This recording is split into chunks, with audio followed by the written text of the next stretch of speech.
बुद्ध के ज़माने में कौशल राज्य में अंगुलीमाल नाम का एक डाकू रहता था, जिसके सर पर हमेशा खून सवार रहता था। वह लोगों को मारकर उनकी उंगली काटकर उसे अपनी माला में पिरोकर अपने गले में पहन लिया करता था। इसलिए उसका नाम अंगुलीमाल पड़ा था। वह बहुत जालिम था। जिधर उसका इलाका था, लोग उस तरफ जाने से भी डरते थे। राजा ने उसे पकड़ने के लिए कई बार अपनी सेना भेजी, मगर कोई सफलता ना मिली। अनेकों प्रयास किए, लेकिन सभी नाकाम साबित हुए।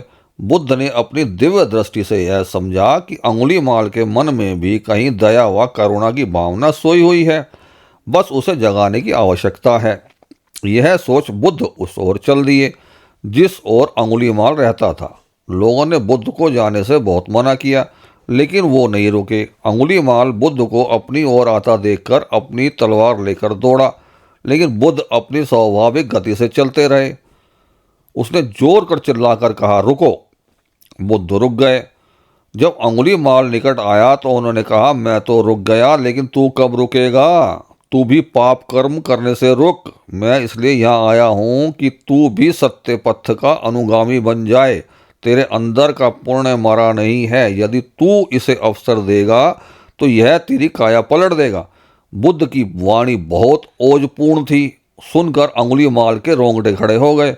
उस पर बुद्ध के वचनों का बहुत ही अच्छा प्रभाव पड़ा। पहली बार किसी ने उससे इतने मृदु भाव से बात की थी।